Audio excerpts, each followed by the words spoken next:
Okay, let me see if I can resend it to her.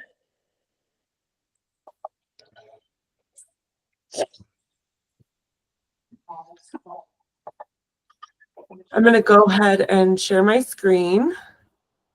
Here, let me log out and send it to her again, and then I'll log back.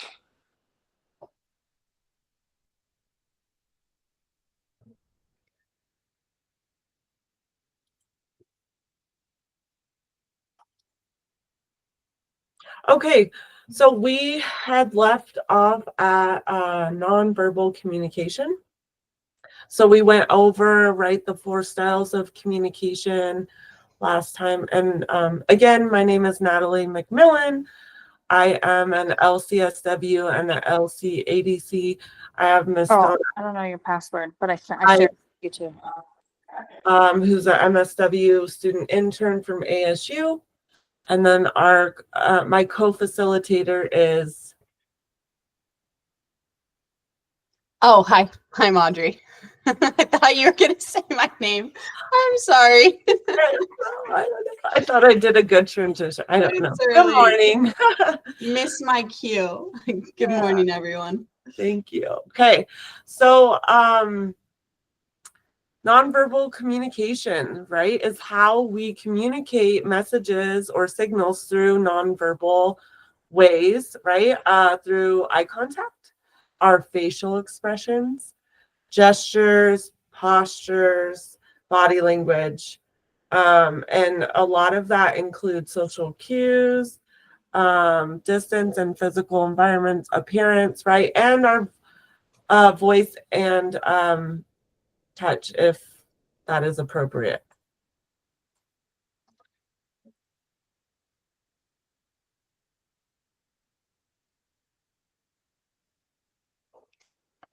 Awesome. So nonverbal communication, as Natalie was describing, hi, Angela, is our facial expression, our posture, gestures, and physical touch, and eye contact. We'll get more into physical touch as well when we go through the boundaries portion of this training to talk about, appropriate with clients, but just as a general, when how we communicate, gestures and physical touch are included in nonverbal.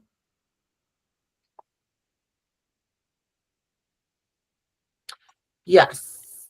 And facial expressions, my favorite, right? So often we use facial expressions as a way to communicate that we're listening and engaged with the person talking. So if I'm having a conversation with a client, right, I'm going to be looking at them, and I do a lot of head nodding, right, to confirm that I'm paying attention. Smile, right? It's okay to show our teeth.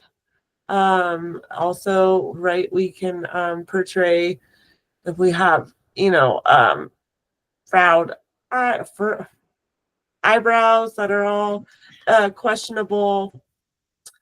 And also facial expressions help ease into the conversation, right?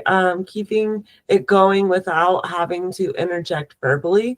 So it really helps us communicate. And also nonverbal communication is about 80% of communication.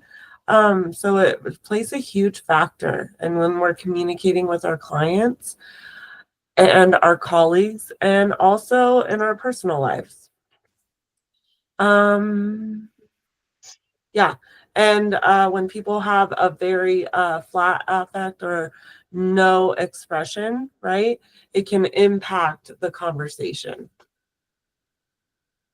Yeah, and just an aside on this, when we're working with clients, sometimes we're working with clients, who might be just getting adjusted on medications, or, as case managers, when you're making contact with clients and you might see a client has like really blunted affect, meaning like their affect might not be matching what they're saying, or is just kind of restricted, and you notice that that it's not it's not matching some of these facial expressions we have on the left here, that can be an appropriate linkage to make with psychiatry.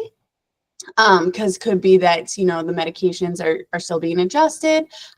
Could be something that you communicate to the psych team so that they can, you know, keep looking at that with clients. But it's a general, and I just like to make the note that with our specific population, sometimes we are working with clients who are on medications that can restrict affect.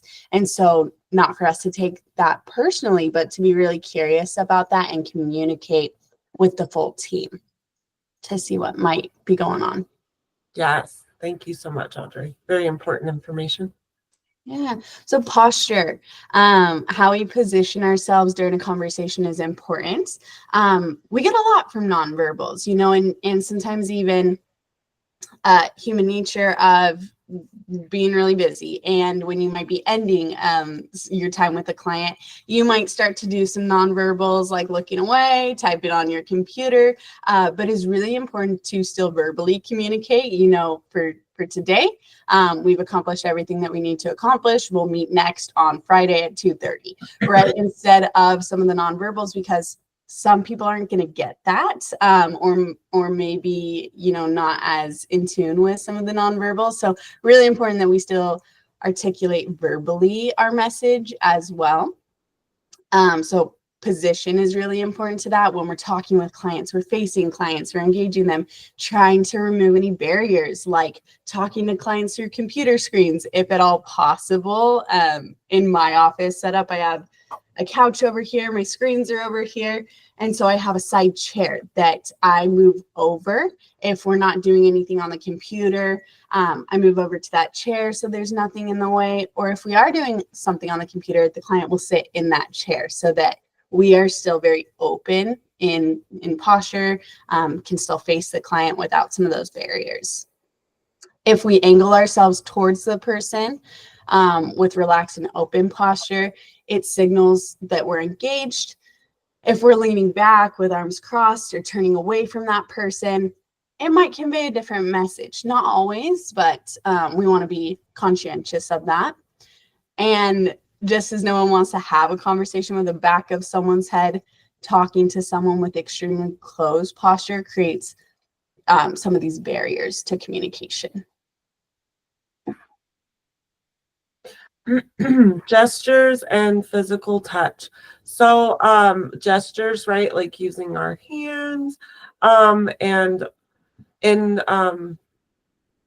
while working with our clients, right, we're going to refrain from physical touch, right, for to keep that relationship between case management or therapists, right? It just because we are working with vulnerable populations and individuals who have experienced, you know, trauma from their childhood or living on the streets, right? So we want to be very mindful of that. Also, depending on the person, sometimes after IOP, people will want to like give me a handshake, or sometimes after COVID, right? There was that whole theme of like that fist bump, right? To keep that. So sometimes I do that depending on the client, right? To that way I'm not like dismissing them, but also, you know, when they're looking for that, being able to provide it in a professional manner. So it depends on the person, also where they're from, right? Culturally. I think it was the last training we had. We have a case manager in Reno who is not from America, and their culture, right? It's very disrespectful to make eye contact to their elders, right? So she has to be very mindful of like, am I at work in a work setting, right? Where making eye contact is appropriate versus if she's communicating with her parents. So she having to be very mindful there. There's a lot of information that can be conveyed, right? Gentle touch on the arm can signal encouragement. a strong handshake can be an act of dominance. So just finding what you're comfortable with, and also with our population as well, like not going behind somebody.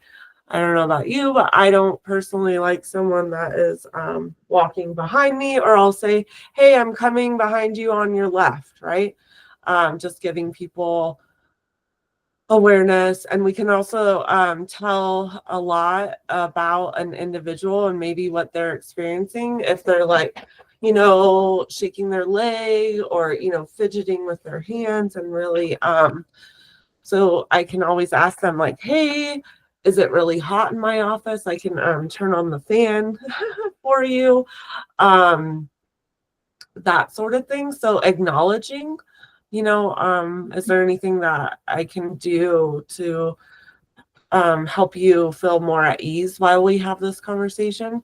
So really paying attention and saying it out loud can be very rapport building, right? And really showing our clients that we see them, and that we are, doing our best to make any accommodations if needed.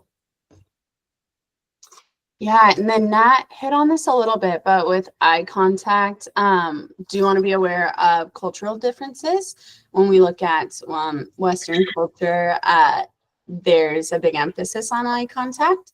And so wanting to just be really aware and mindful that somebody not looking you in the eye as a professional doesn't mean disrespect necessarily. And so we can get really curious about that.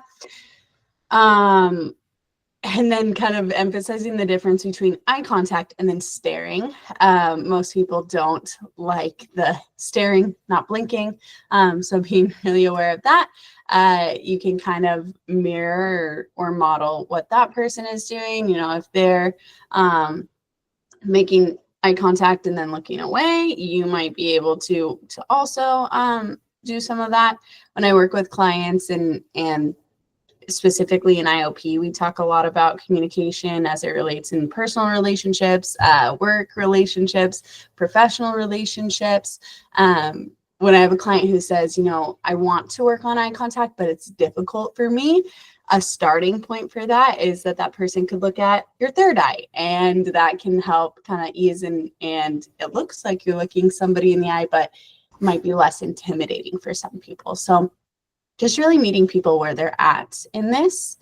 And when we're delivering case management, a lot of times you have to back up some really difficult conversations. And so when you're able to be really sincere in your eye contact, that can signal a lot of respect for the other person. So some of the main talking points on this are holding good eye contact, knowing the difference of cultures and what's a sign of respect versus what we might perceive as disrespect. And then eye contact a lot of times helps people to know that we're present and we're engaging with them. Okay, and then in our roles here at WC Health, right, we have a lot of communication that is written and or documented in our notes, also in our emails, and that includes also our conversations in Google Chat and EHR, right? So really being mindful of being direct as possible, being direct and like getting the message across. And if I'm explaining something that could be confusing, I always say, if you have any questions, please don't hesitate to ask. Have I answered your question clearly where you understand? So I really try to communicate that in my written messages and emails, because there could be some miscommunication, right, when we're communicating via email. And also, I'm just going to put this out there again. Please don't use identifying information and via text, right, on our personal phone, right? We're never going to put a client's full name if we're messaging a colleague. So that would be for EHR, for emails, right?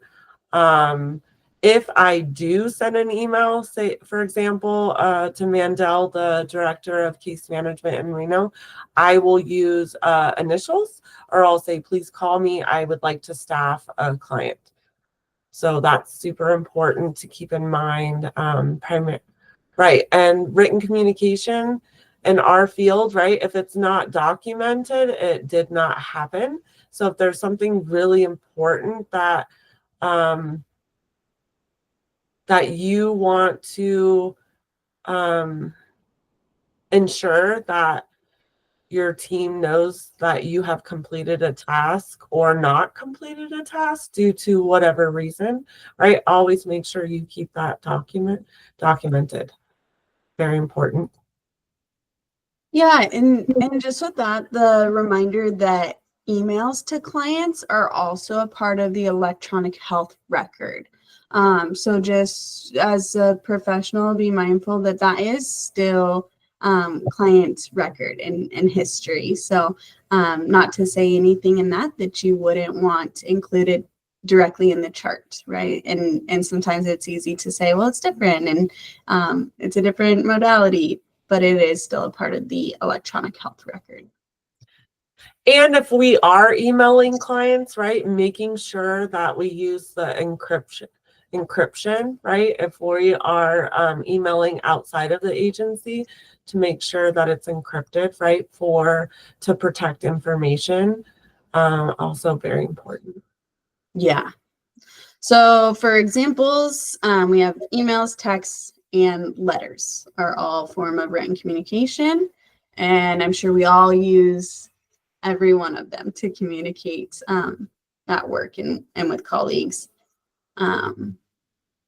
So just a note on that. Yes. So it's very important to be mindful of the following. So the structure, right? If I get a big email that's this giant paragraph, right, I'm already lost even before I've read the first word.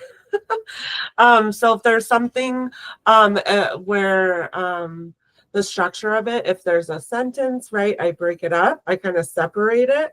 So like the three pertinent ideas that I want to be addressed in the email, so it's they stand out a little bit. Sometimes structure, I will put them, I will underline important parts or put it in bold. Hopefully, like indicating to whoever I'm communicating to, this is like the most important part of what I'm trying to say. And also how we're presenting the information, right? If you were receiving this email that you're sending to a colleague or your supervisor, how would you take the information, right? So, be very mindful of how you're communicating information. Also, there could be a lot of miscommunication through text message, right? We all interpret, right, things differently. So, being more direct and maybe not using slang and presenting information very clearly. Also take time to proofread. I know when I'm sending out an email, I'll go back and I'll be like, wow. Sometimes instead of how, right, I have typed HOE because the E is next to the W. And I'm very grateful, right, that I have proofread my email before I have sent it out to leadership. So that's just an example that sometimes it happens pretty often to me. Anybody else? Am I the only? Okay. I'm like, why are those two so together? Why? Yeah. So again, keep it clear, concise, and keep it as simple as possible, right? Less is more sometimes when we're communicating facts. Definitely. And then a little bit on clarity, like Natalie saying, be concise and clear. Less is more a lot of times. The difference between over explaining and under explaining situations. yeah, I think trying to take the perspective of how's this going to be received by the receiving party can help to help us differentiate what's relevant and what could be left out. And then be mindful of the audience that you're communicating with. That communication might look a little bit different if you're talking to a client versus if you're having a conversation with a supervisor via email or a colleague. Yeah. And really, sometimes our personality sometimes wants to bleed it, right? If we're telling jokes in the emails, and also with thank yous, right? If everyone in a thread of an email is saying thank you, thank you, thank you, thank you, right? Then I've just read 20 thank yous. I don't know. So I know when I first started at the agency, it's like it's like common knowledge that everyone is full of gratitude, that we are thankful for people responding to emails. Also keeping that in mind too. Sometimes that can,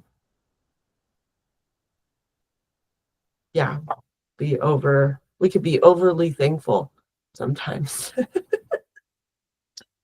So content, we are aspiring for more formal than verbal communication. Professionalism should be kept in mind when using verbal communication. I talk with clients a lot in IOP about, the differences of communication. Just because you're not seeing that person or maybe having a phone call does not make it any less important than as if that person was sitting right there with you. So still upholding that same courtesy, even in written communication. And then the last one, I think, is a little bit more subjective than a hard and fast rule.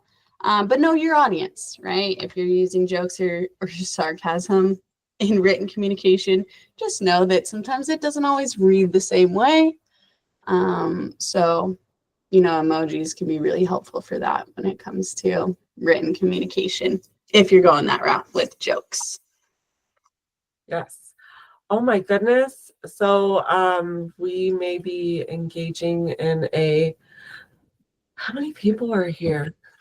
Let's see. What are your thoughts on this, Audrey?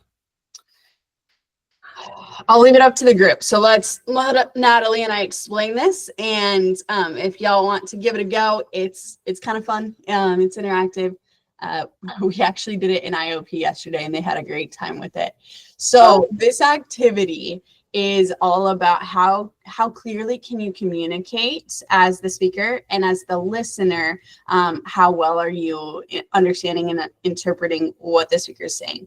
So for this, we would send y'all into breakout rooms. You would have a partner, and your instruction is to one person is going to be the speaker, one person is going to be the listener / artist, and you would communicate to your partner an image to draw on a piece of paper.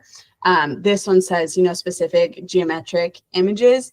We've loosened that to you can instruct your partner to draw whatever image comes to your mind, but you're doing this without nonverbals. You're doing this without asking clarifying questions as the listener, and you're doing this without saying what the image is. So there's a little bit of charades to it in that aspect, that you can't say, I want you to draw a house in the center of your paper, if your whole goal is for the person to draw a house, right? So it's a little bit of a fun activity, and then we break it down, process what this activity means in terms of how we're communicating and listening to others. So I'll get the temperature of the room, or of this virtual room. Does anybody want to give this a go?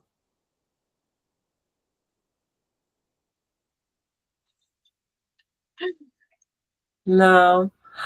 Well, I think. Oh, sorry. Say that again. Who said something? I said I could be a listener. I could be a listener. Well, I have a student intern with me, so what we're gonna do is, I did inform her that we're gonna, go on the fly, and so. Yeah. What if not? Could Yeah. we include anybody who wants to be in it via they can be the listener if you're going to be the speaker? Okay. Okay, Yeah. so Shanita, if you want to, anybody who wants to be the listener as Natalie is instructing. And also Donna. when we flop roles too. So that okay, so we're gonna think of an image, Donna. Okay. Okay. And then I'll be the speaker the first time. Okay. And then I will guide you to make a drawing Mhm. and you'll listen. You cannot ask me questions, and I need to figure out what I'm going to have her draw. Okay. And anyone else who wants to participate, you just need a piece of paper and a pen. Yes. Audrey, I'm kind of stuck because you talked about the house in the middle of the community. Sorry. Was that going to be your image? Uh-huh. I had some artists in IOP yesterday, y'all. It was impressive. Very nice. Okay, so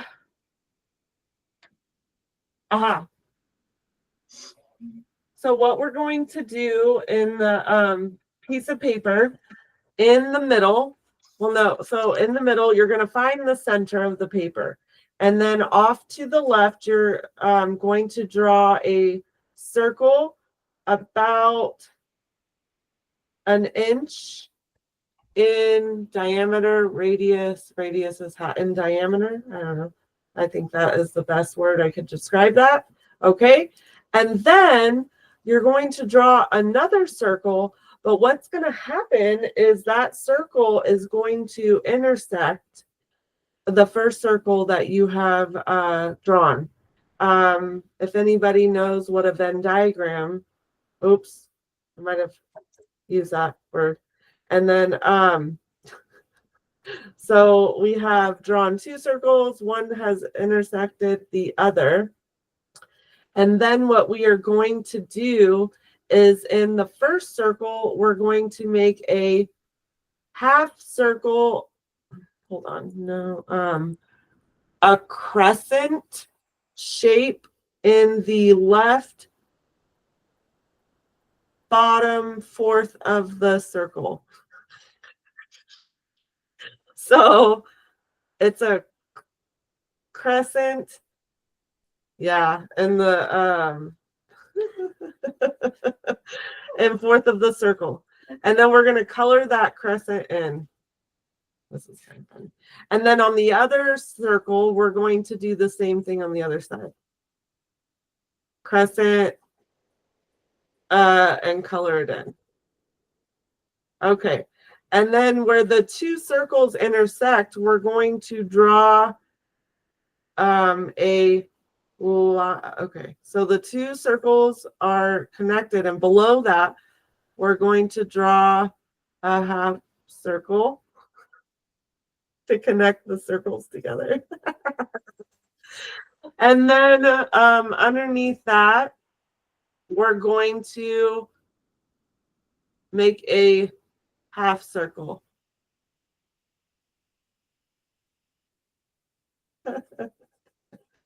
Okay. I don't know what any of you have drawn. I'm going to look and see.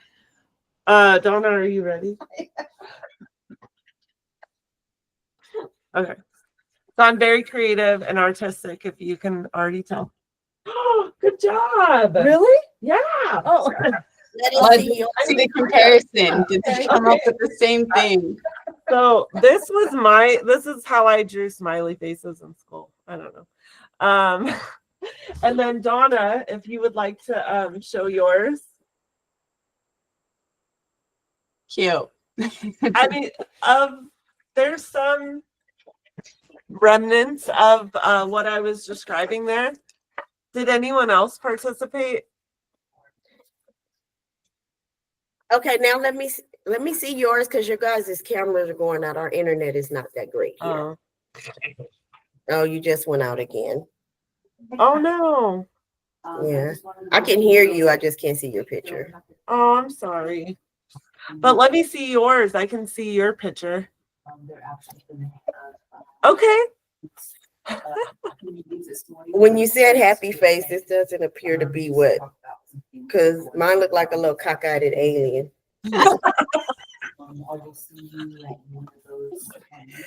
Yeah. But I want to see yours when your camera comes on. Well, you let me know when it does. I see you. Oh, well, it's almost the same. I mean, But I thought it was little because you didn't say, I half listen, I guess. or how were my directions and instructions as the speaker? Okay, let me see your picture again and I'll tell you where I got lost. Okay, we'll do it one more time. And also, it could have been my Okay. Donna, will you show her your yeah. Okay, I see where mine's got lost. I went here. I went down when you said let the other one connect. I went down thinking you're saying connect when I should have went up and it would have been the same thing. See? I Yeah. went down. You had gotten the connecting one, Shanita. It was that Natalie did not specify in her last half circle which direction. Oh yeah. That was a 50-50. You got it. Absolutely. And so when we're communicating with people, right, it's very important. Does anybody remember back in the day when we would have to give directions on how to get to point A to point B, right? What before MapQuest or Google Maps? I'm sorry, say that again. Do you guys remember when you would have to give directions to get to point A from, hey, this is where the the barbecue picnic is, and this is how you get there. Go down Main Street, take a left at First Street. My directions are always landmarks. I don't. When you see McDonald's, turn left. If you see the Arco gas station, go right, and then come all the way down. And at the tree stump, make a U-turn, and we're right there. Yeah, and being very specific, right? Did you have anything to add, Audrey, on that? Yeah, just maybe can share some of what we took away when we did this as a large group in IOP.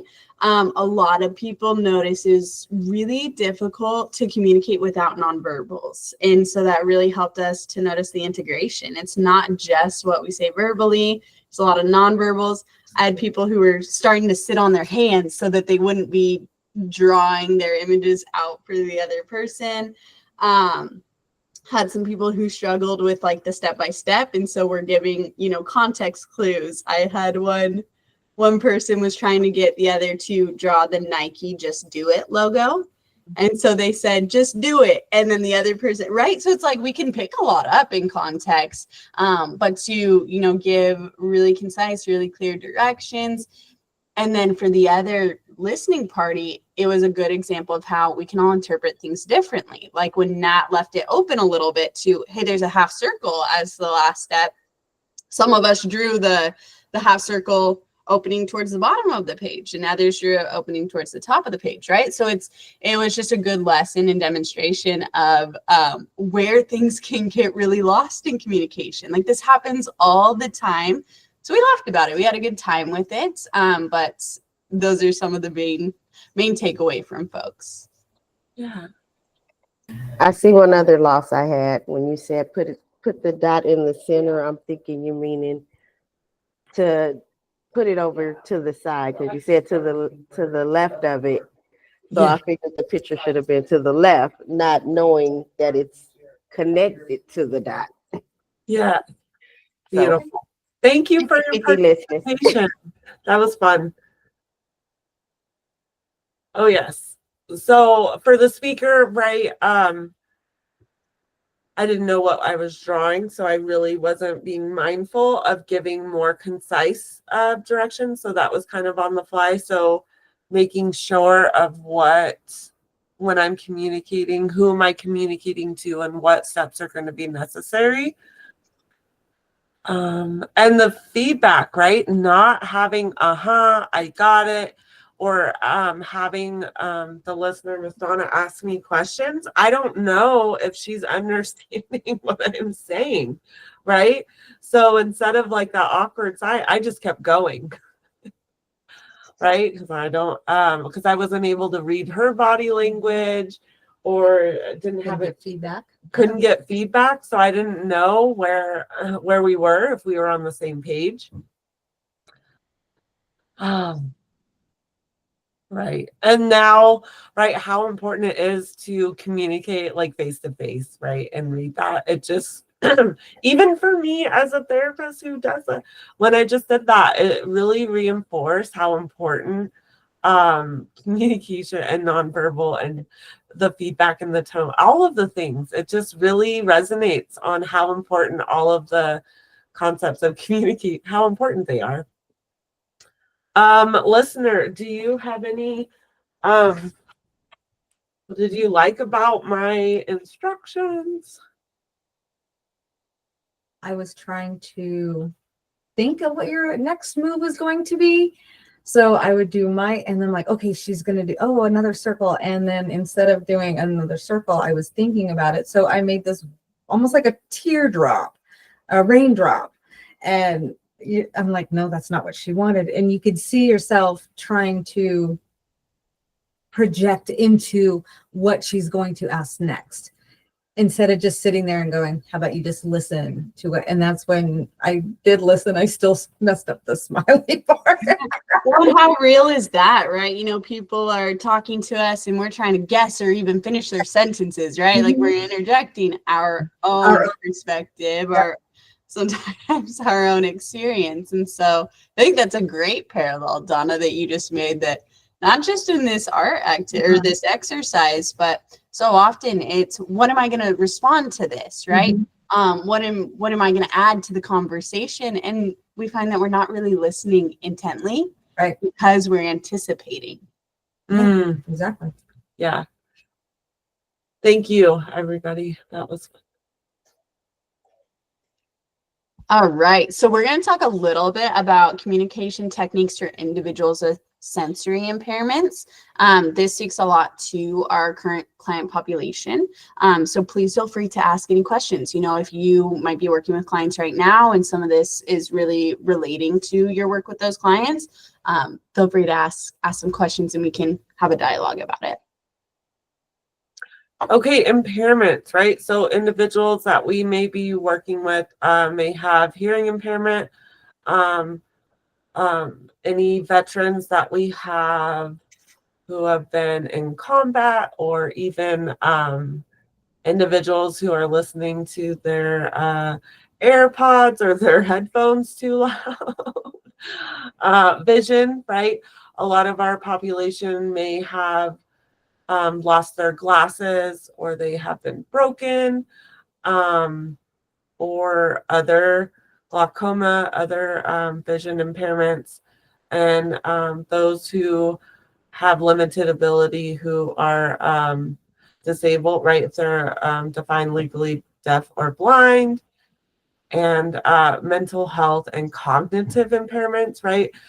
Some of our clients may have experienced traumatic brain injuries, so TBIs. Also could have been just born, right, with intellectual disabilities.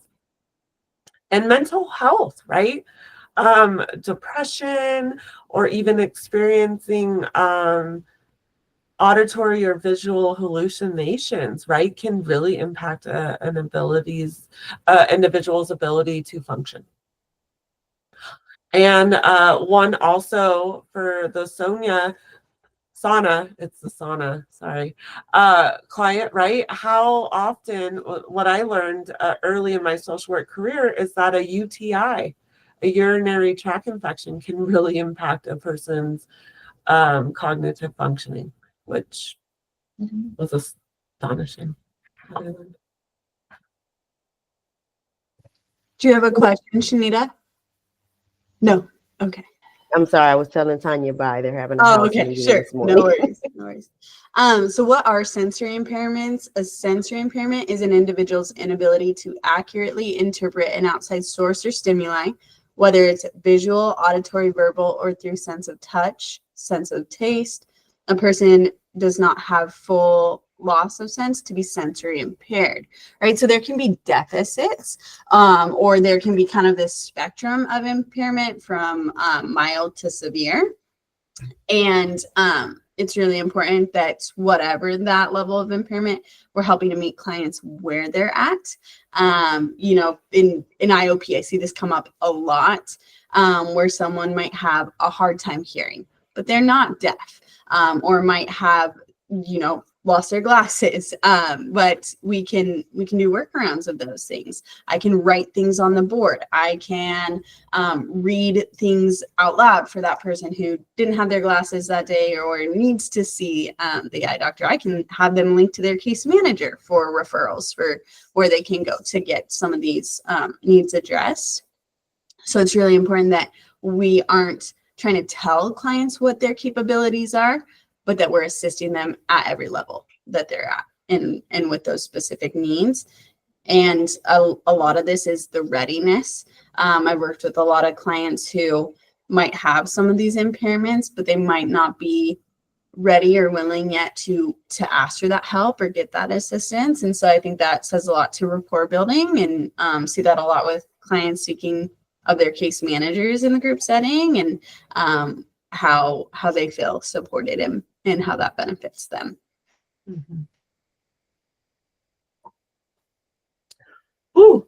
So communicating with adults and children with mental health disabilities, right? So we want to approach them as we would anybody else. We want to be clear and succinct, simple. We want to treat them, treat adults as adults. I know that there's clients here who may have limitations, and are in wheelchairs, and you know, they can still, you know, I ask, like, can I get the door for you? No, I'm good. And I say, okay, just offering reference. And if you have a client who has a guardian, right, please communicate to the client and not ignore them, right? They are the client, even if they have a guardian or a parent. In Reno, we do see some minors. We actually have Jasmine Spence coming back, who's going to be seeing the tiny humans. So she will be communicating with parents, but also really the client is the most important person in the room. We're not going to make decisions for our clients, right? We want them to have autonomy and to be able to advocate for themselves, what their preferences are. Yeah, making sure we ask them, right? We cannot read their minds, you know, and not making assumptions. So really meeting the client where they're at is very important. Offer to shake hands when introducing yourself to them, right? Just because someone has a disability does not necessarily define them. Also, in my experience with working with individuals for who have like neurodivergent diagnoses, like autism, right? I have asked the person, right? Some people say, no, I am autistic. And then other clients will say, no, I'm an individual with autism. So really asking a person how they identify, because we don't know unless we ask. Making eye contact, right? Being very welcoming, not dismissive. You know, if they have, I can't remember the word, but something that may draw attention to them, right? Try not to like focus on that.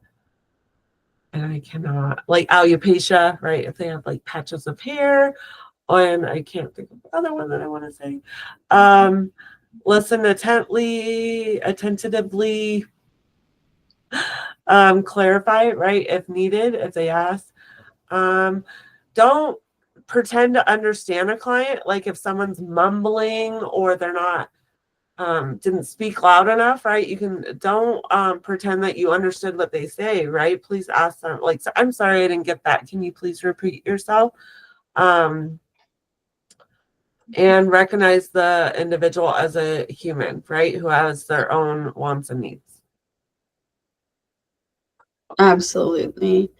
I think the big emphasis on this is that we really are supporting that individual, that clients are the experts on themselves. We don't know anybody better than they know themselves. And so if somebody is telling us what their need is, if somebody is verbalizing and communicating that to us, that we listen and then we find a way to support that. So looking at hearing impairments.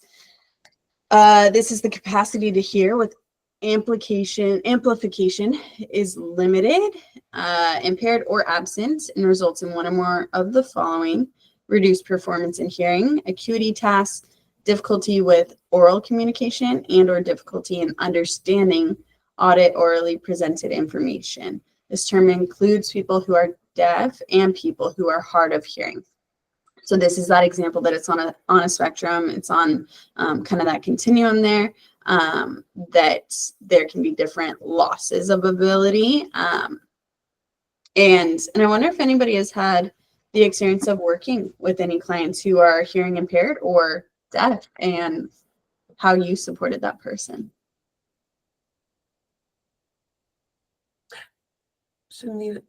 Yeah.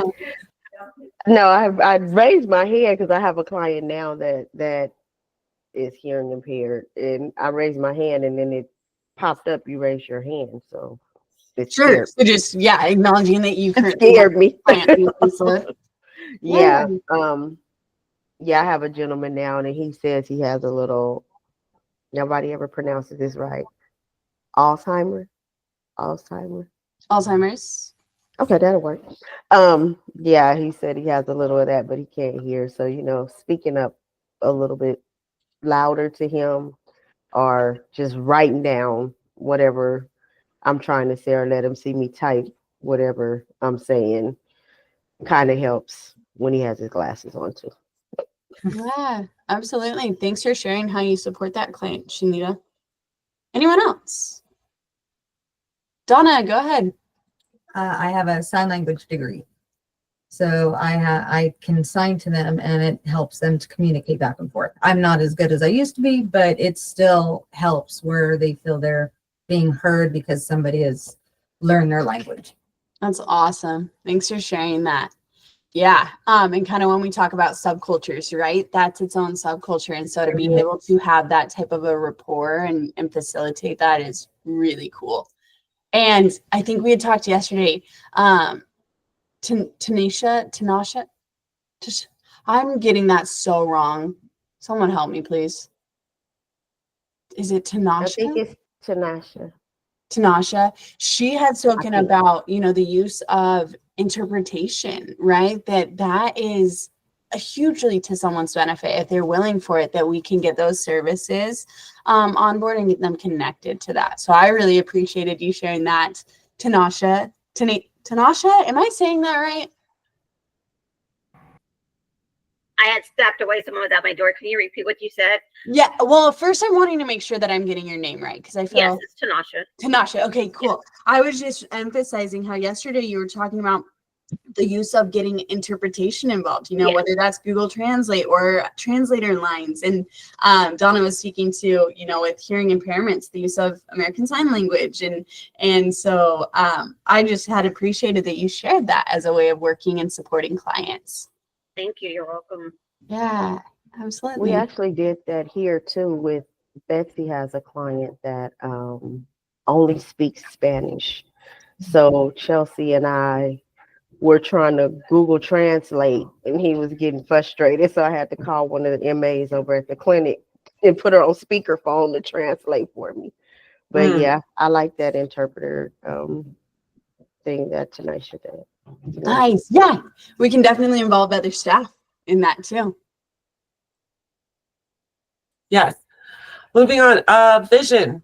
right? The capacity to see after correction is limited, right? Depending on our clients.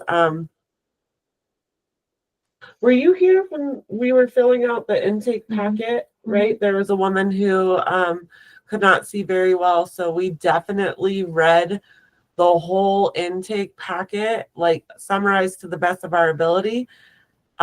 She initially said, "Oh, I'll just sign it. I don't need you to tell me what it says." And I said, "So actually, no." And we're going to, so she had a driver, like a cab driver, that I was like, "Yeah, you're gonna have to tell him that this is gonna take some time and that we can't speed through this because these are your rights, and for you to sign the consent, it's very important for you to know what you're signing."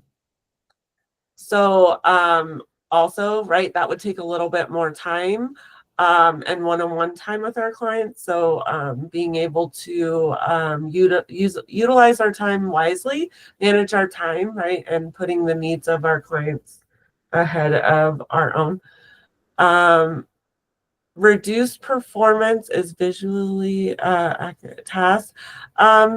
Again, like an IOP, for example, if people are able to see or read, and some people, even if they can see it, maybe they have some literacy issues, right? So really just meeting our clients where they're at, because we don't know. And sometimes if I ask a person to read and they're like, "I don't want to," and then maybe on break, right, when we're alone, I can ask them like, "Hey, I was just checking in with you. Is that like, are you intimidated in reading in front of a group?" And they'll be like, "No, I don't know how to read," or "English is not my first language," right? Really checking in with the client. If you're finding like defensiveness when tasks of using some of our, I guess, things that we take for granted, right?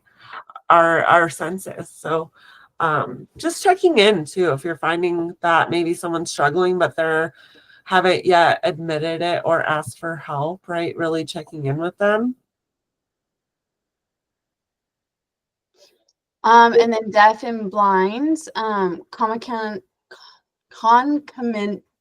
I cannot say that word, concomitant hearing and visual impairments is a combination of which causes severe communication and other developmental and educational needs. And so in this, it's absolutely about seeking out the resources that are available. And one thing that I learned in doing case management when I had started out was that there was going to be a resource for it. I might not have known it. I might have had to do some of that research, but more often than not, there is a resource available. And so when it comes to working with clients with these needs, if we don't ask, we don't know. And so that was something that I had learned, is to do some of my own research and educating myself. And then also kind of when we talk those peer reviews, right? There's going to be a coworker that you're working with, or a supervisor that you're working with, who might have some different ideas of resources or linkages that might be beneficial to clients. Yes, absolutely. Ooh. Okay, so communicating with adults and children with cognitive disabilities, right? Adjusting our method, right? Meeting the client where they're at, being direct, use simple. We may need to use imagery, diagrams, demonstrations if indicated, specific, simplistic, avoid using right, left, east, or west. I mean, how many times did I have to, okay, I don't know. It only took me a few decades to know, or I'm looking at the Sierra Nevada mountains. I know that's west now. It took me a while to figure that out. So not using directional terms, right? That can be confusing. Be prepared to repeat the same information and in different ways, right? If you are communicating with a client and they're like, "I didn't get that, it's not computing." Okay, let me try a different way. Oh, now I understand it, now that you said it in a different way, right? So always ebbing and flowing, adapting, asking questions, being specific again. Your appointment is at 10:30 versus like, hey, I'll see you in about 10-15 minutes ish, right? Just being more direct to eliminate any communication, miscommunication.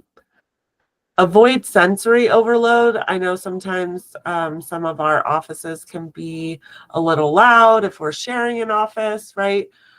So if someone seems overstimulated by the noises or background, maybe trying to minimize the background noise, or meeting with them at a different time, right? If you know that they appear to be a little bit more agitated or overstimulated later in the day, maybe you can meet with that client in the morning. So I also ask my clients, are you a morning person?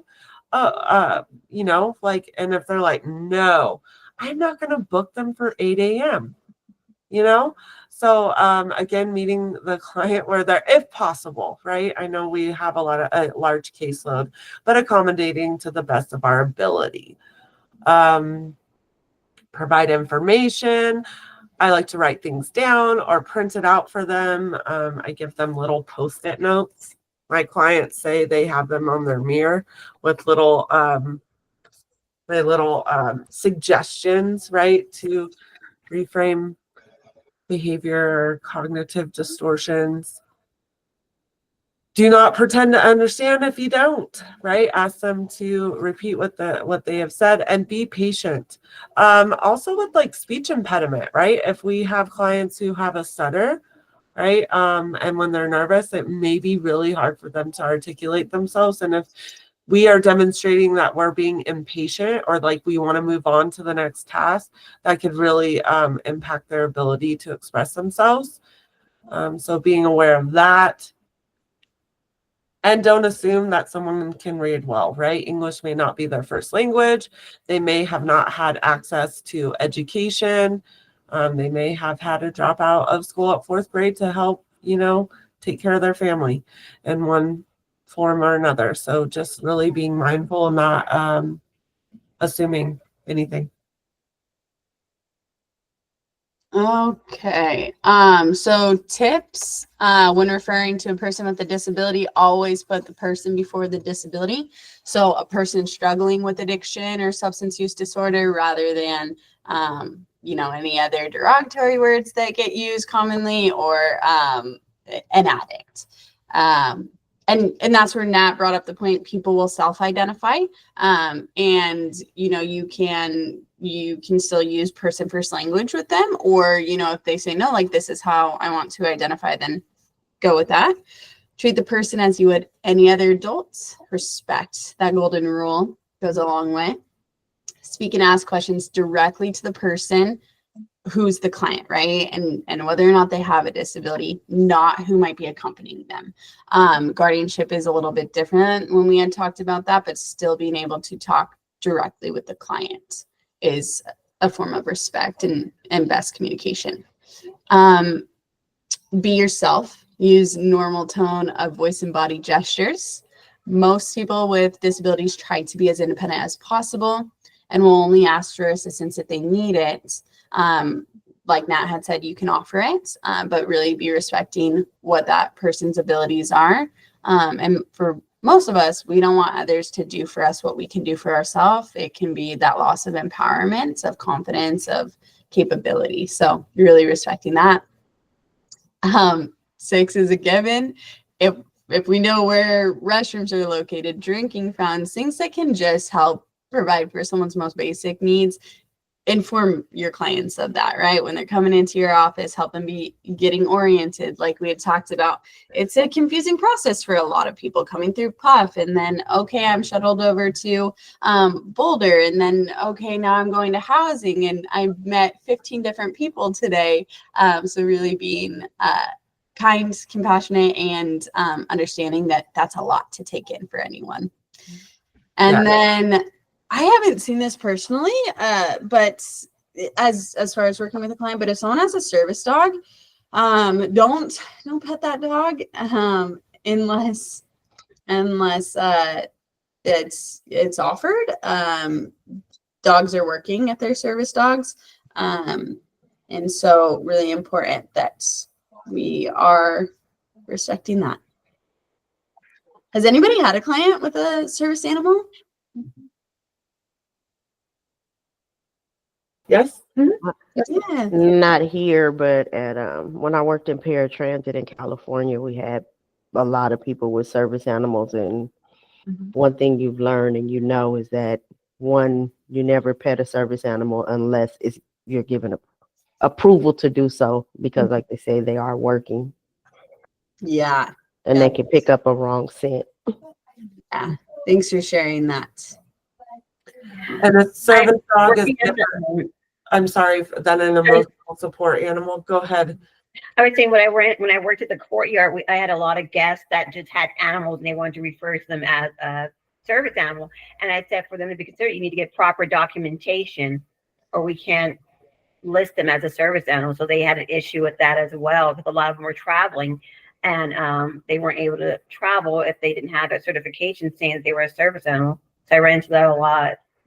There's a big difference from a pet versus a service animal. Yeah. Good point. Yeah, and to piggyback off what she just said is that one thing that we had also with ADA that was a problem was knowing the difference between a comfort animal and a service animal. Actually, you have to have documentation for it to be on the vehicle and not enclosed as a service animal, but we know people have comfort animals that their support or their coping mechanisms to deal with things, but those had to be smaller and enclosed. Mm. Yeah. And just for you all to know, because I think a lot of times this comes up with clients of wanting emotional support animals, right? So like that comfort animal. Therapy very rarely writes those letters. Psychiatry does more often. I think they require a minimum of it's 1 to 3 visits, somewhere in that range, but they will write a letter for an emotional support animal. Therapy really does not typically do that until you've known someone for a substantial amount of time. There's just some of the difference of licensure and liability. I have worked at WC Health since 2019, and I have only written one. And I actually met with her last night, and she is a self-pay client. So she has a stable apartment and a stable employment, right? Yeah, literally, I've only written one. So if someone is coming to you, right, as case management, psychiatry, right, has more, also their licensure is more elevated than a therapist, right? Elevate, does it have more pull, Audrey? I think.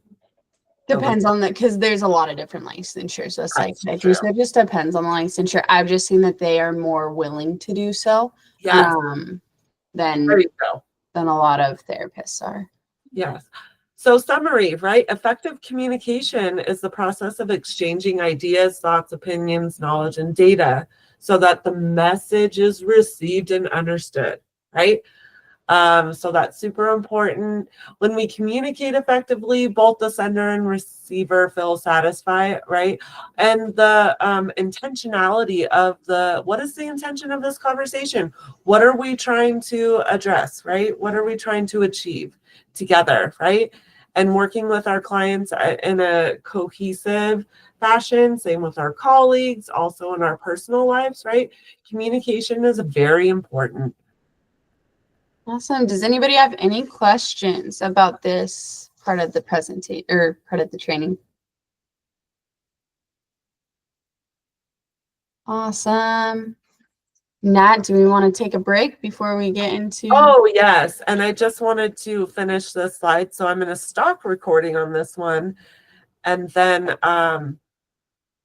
be mindful in recording the next one. So we will see each other at 9:25.